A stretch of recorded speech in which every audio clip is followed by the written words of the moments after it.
여러 가지로 많은 것들을 주의하셔야겠지만 적어도 제가 지금까지 말씀드린 이 네 가지는 주의하셔서 행동하시고, 만약에 네 가지 것들이 일어날 것 같으면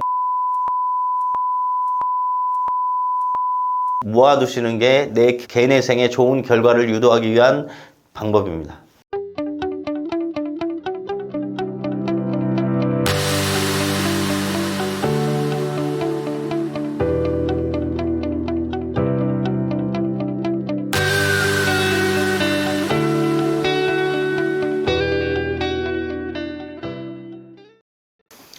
예, 이번 시간에 여러분들 개인회생 신청 전 좀 여러 가지 주의할 사항들에 대해서 말씀드리려고 합니다. 요새 지금 경기가 너무너무 안 좋죠. 지금 여러분들 경기가 말로만 사람들이 안 좋다는 거는 평생 하잖아요. 근데 지금 경기는 경제 전문가나 모든 사람들, 실제 현장에 있는 분들도 코로나 직전 상황과 비슷할 정도로 엄청나게 힘듭니다.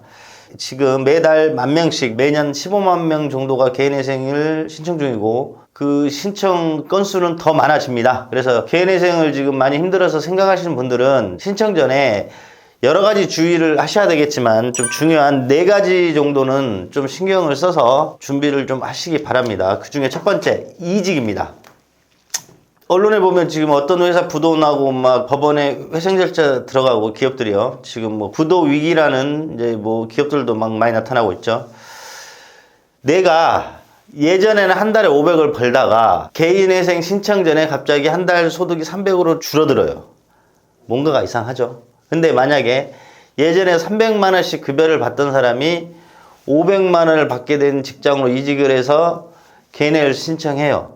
그러면 누가 봐도 이상하지 않겠죠. 이렇게 개인회생 신청 전에 소득이 높게 형성되다 갑자기 낮아진 경우, 반대로 소득이 조금 적게 형성되다가 높아져서 개인회생 신청한 경우, 후자는 아무런 문제 되지 않습니다. 보면서 뭔가 문제 제기할 게 없죠. 300 벌다가 500만 원 벌던 사람이 개인회생 신청하니까. 근데 500 벌다가 300 번다고 개인회생을 신청하는 것은 일단 의심하고 봅니다. 왜? 변제금을 적게 내기 위해서 무슨 속임이 있지 않을까라는 의심을 하겠죠.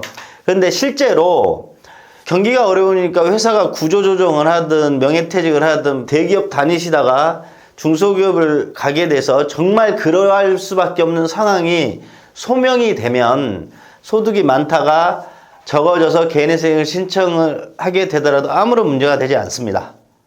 근데 소명은 반드시 이루어져야 됩니다. 왜 그런 상황이 됐는지. 힘들어요, 여러분들. 정말로.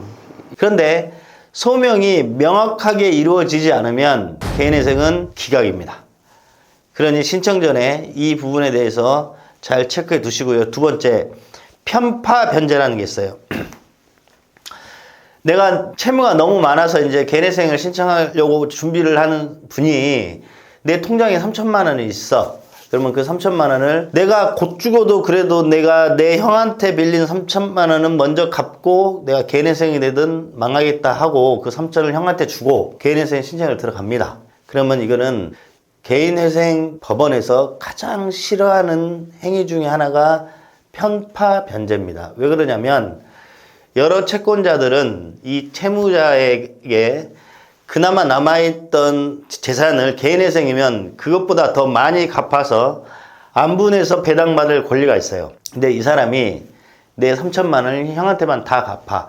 그 형만 100% 원금 변제가 돼버리는 이런 것을 개인회생법원은 싫어합니다.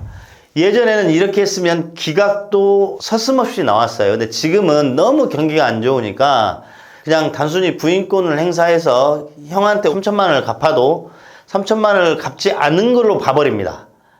그러니까 실제 내가 형한테 채무가 영원히 됐음에도 불구하고 형한테 채무는 3,000만 원 그대로 인정되고 그 채권도 인정도 안 해주고 3,000만 원은 나한테 있다고 간주를 해서 변제 계획안을 만들도록 법원에서 해버립니다. 그래서 편파 변제 절대 하지 마시고요. 그 다음에 개인회생 신청 전에 현금 사용이 많으면 또 문제가 됩니다. 아주 소액이면 상관이 없는데 예를 들어서 내가 채무가 많아요. 그래서 내 통장에 압류당할 수도 있겠다 싶어서 내 통장에 있는 1,000만 원을 현금으로 찾아놨단 말이에요. 현금을 찾아놨는데 그냥 그대로 법원에 이제 개인회생을 들어가면 그 1,000만 원을 어떻게 했느냐 소명을 하라고 법원에서 나옵니다. 근데 내가 그 현금을 가지고 어디 가서 어떻게 썼는지 소명이 안 되면 그 1,000만 원 역시 있는 걸로 간주해서 변제 계획안이 작성됩니다. 그래서 현금을 사용하시게 된다면 현금 영수증이라든지 잘 모아 두셔야 되고요. 그 다음에 네 번째로 최근 대출 문제를 좀 얘기를 할게요. 기존 채무가 너무 독촉이 오거나 이러면 다시 또 거기에 사용하기 위해서 최근 대출을 받게 되면 문제가 되지 않아요. 그런 것들이 다 소명만 되면. 근데 다만 최근 대출을 받았는데 어디에 사용되는지 소명이 되지 않는다. 이것도 그러면 재산은닉과 같은 비슷한 현상이 벌어지는 거죠. 법원이 이거 최근 대출 굉장히 싫어합니다. 왜? 곧 내가 개인의 세계에서 적어도 원금을 탕감을 받을 채무자가 대출을 몽땅 받아서 최근 대출이 어디다 사용되는지도 몰라. 예전 같았으면 기각도 나왔습니다. 근데 지금은 법원에서도 경기가 어렵다 보니 잘 받아주는 편이어서 최대한 소명하고 소명이 안 되면 개인 재산이 남아있는 걸 간주해서 변제 계획안을 만들려고 이렇게 유도하는 쪽으로 많이 바뀌긴 했으나 심하면 기각 사유도 됩니다. 여러 가지로 많은 것들을 주의하셔야겠지만 적어도 제가 지금까지 말씀드린 이 네 가지는 주의하셔서 행동하시고 만약에 네 가지 것들이 일어날 것 같으면 거기에 관련된 입증할 수 있는 자료들을 모아두시는 게 내 개인의 생에 좋은 결과를 유도하기 위한 방법입니다.